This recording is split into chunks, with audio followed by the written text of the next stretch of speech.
All right, part two. We got cut off there talking about Tom Coughlin, just his leadership that he's brought to Jacksonville. Austin was kind of in the middle of a thought there. Yeah, I was just kind of saying, you've seen it a lot of times when organizations will bring in somebody that, like a leader, that just changes around the whole, just everything about the team.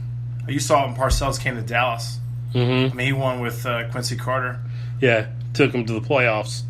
Yeah, and that's really just, it was like a mental thing, and that's like, that's just, I mean, it's really like a team atmosphere thing. When you think, because you're thinking like a winner, we're going to win, and that's it.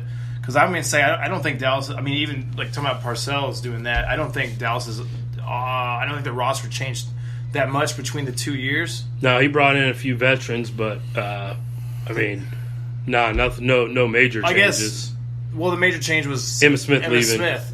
And so I would say he downgraded at running back, because Smith was still, at that time, still better than whoever that other dude was that was there. Anyways, talking about that. Tom Coughlin. Coming in, just winning atmosphere and the winning mentality. Yep. So kind of put a bow on that Jacksonville game.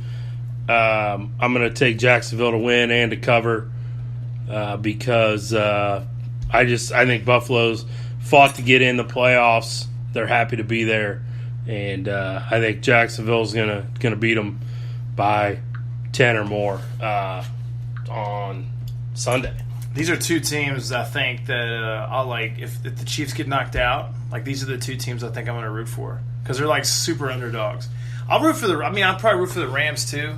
I guess I don't know. Maybe not just because I feel like the owner did St. Louis kind of crappy, and I don't know why he moved to LA. He probably sold more tickets in St. Louis. But anyways, I think these are two teams I'd root for in the playoffs just because they're underdogs. And real quick, did you see the video when Buffalo was watched? Like the team was in the locker room watching the game where they ended up clinching. Yeah, it's awesome. It is, and it's a great story. And I'm glad that they got rid of their playoff drought, but I just don't see them coming in and doing any damage. You know what? The thing is, too, they may have 10 wins if in that one game they started Nathan Peterman. They do Tyrod because Peterman threw 5 picks in the first half, and I still think they only lost the game by like 14. Yeah. They beat the Chiefs this year too. Like so, I do like Jacksonville though. I mean, I'm talking them up, but I'll take Jacksonville. I'll take the points because I think Jacksonville's just much better. So. All right, and your last playoff game of the weekend is the Carolina Panthers traveling to the New Orleans Saints. If we start with the quarterbacks here, I'm taking Drew Brees all day over Cam Newton. Drew Brees has a Super Bowl.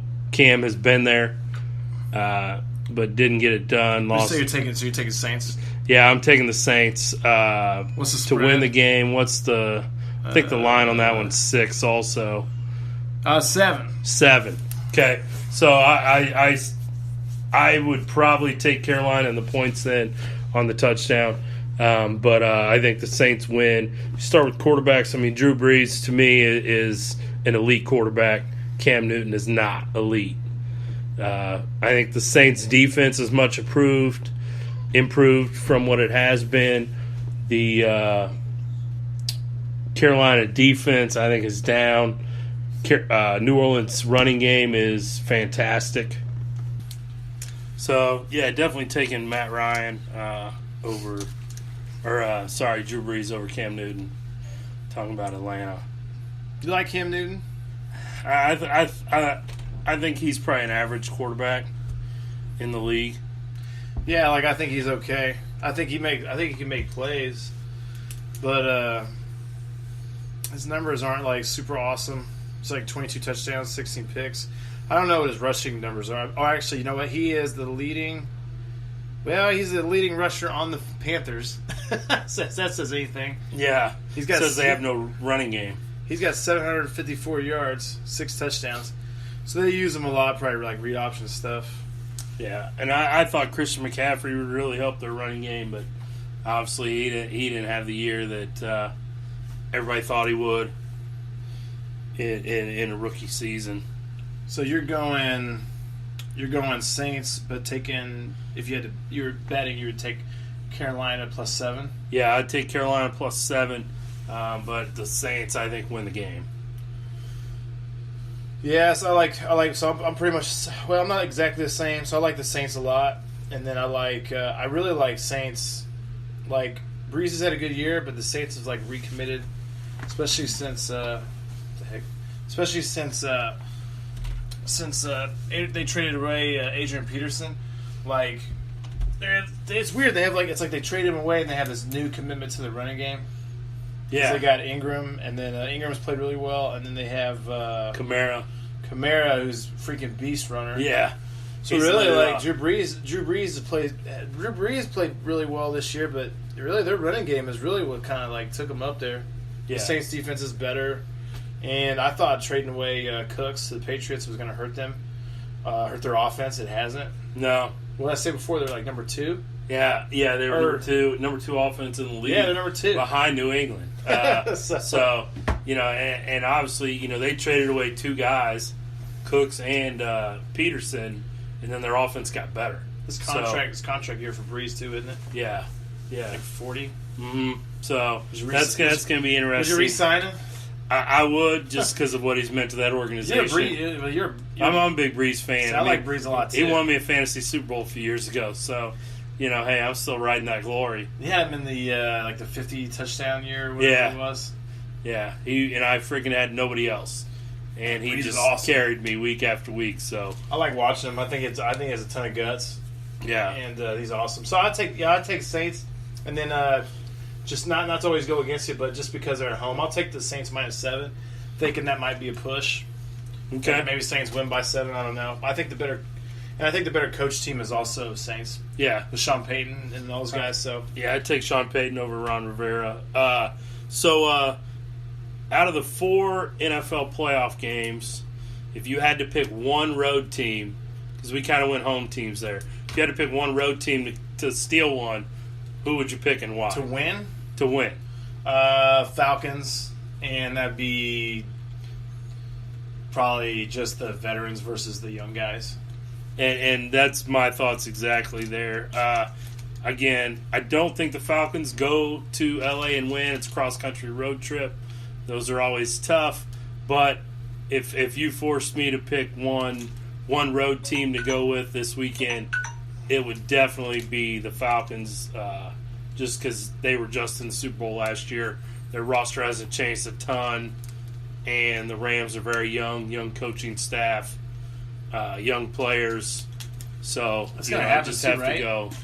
It's going to happen because we picked all home teams. Yeah, so one road team, is bound to get somebody. The other one I could see would be Carolina beating New Orleans just because it's a division rival, very familiar with each other. So I could see them pulling that upset. It's a pretty good division, right? Yeah, pretty good division. They got 3 guys in. Three teams in That's pretty division, good. NFC South this year. So, what was their What was their head-to-head this year?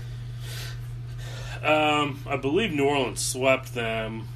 Yes. But I know. So the last time they played was December 3rd, and New Orleans beat them 31-21. Beat them by 10. That was it. That was at New Orleans. Is that New Orleans? Okay. So that's 7 lines, probably pretty close. Okay. And then it's just goofy. I don't know about the first game, but you think Saints swept them? I think so, but I'm not 100% on that. I don't know. But okay, so let's move on to college football now. We got the national championship Monday. Hey, your defending champion Clemson has been defeated by Alabama, number 4 team according to the college football playoff. They were number 4, barely got in.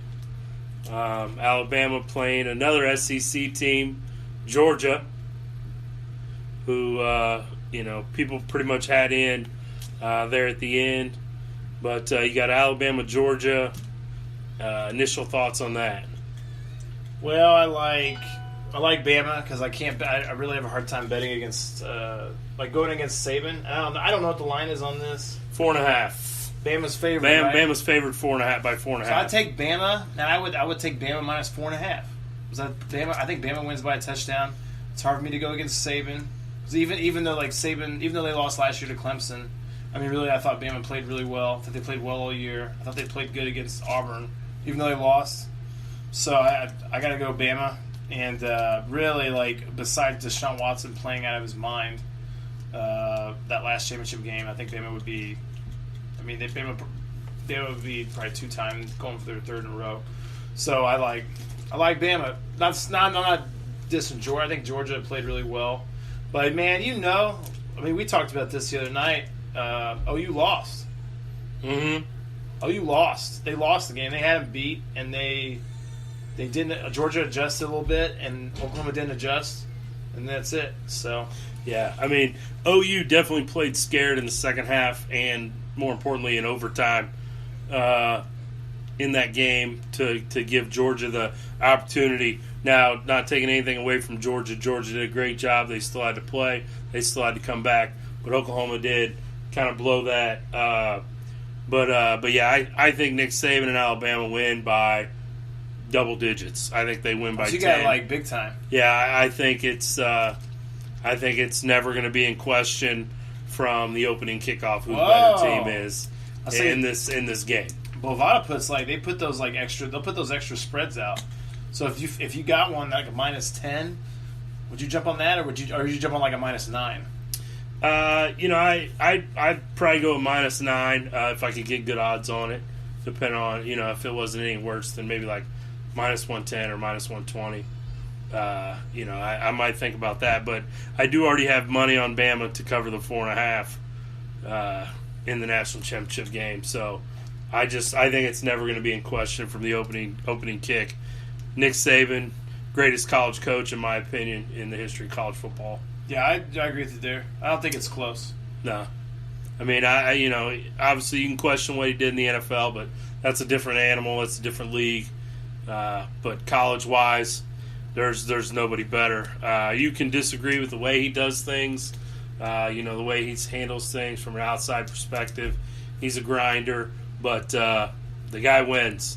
And all he's done everywhere he's been, Michigan State, LSU, and Alabama, is win football games. I think another cool thing about Saban and his programs is that so ultra consistent. Right, ultra consistent. He's actually done really good with changing to like the times, kind of changing his offense a little bit. I say it's kind of changing his offense a little bit, so he switched up to that. They run a lot. They still run a lot of power runs. They still run the ball a lot, but they run it out like a spread instead of like I-form stuff. And their offense is better than I think their offense is now better than it was when they were winning like the championship game. Championship teams he won a few years ago when they were running a lot of like I formations and stuff like that. And now he's like running spread, still runs power through spread, runs a sweep. I mean, I think another thing about Saban's team is that they have like zero like controversies or like scandals or anything. Yeah. Nothing. There's nothing there. Yeah. He's kept a pretty clean record as far as that stuff goes. Just not really produced a ton of NFL talent, but I mean, that's not his job. His job is to win football games for the University of Alabama, and that's what he's done consistently. I mean, every year they're a top 5 team, always in the hunt. So, hey guys, thanks for listening. We're running out of time here. We appreciate you taking some time out of your day to listen to this, and leave some comments, suggestions. What do you think we need to do better? Yeah, take those picks to the bank. No, I don't know about that. But any gambling picks are just for fun. So hey, don't blame me if you lose. Don't bet your house on these games, please. Please don't blame me for that. No, but yeah, thanks for listening. And if you guys like it, we'll record another one sometime soon. That's gonna happen. It's gonna be good. Have a great weekend.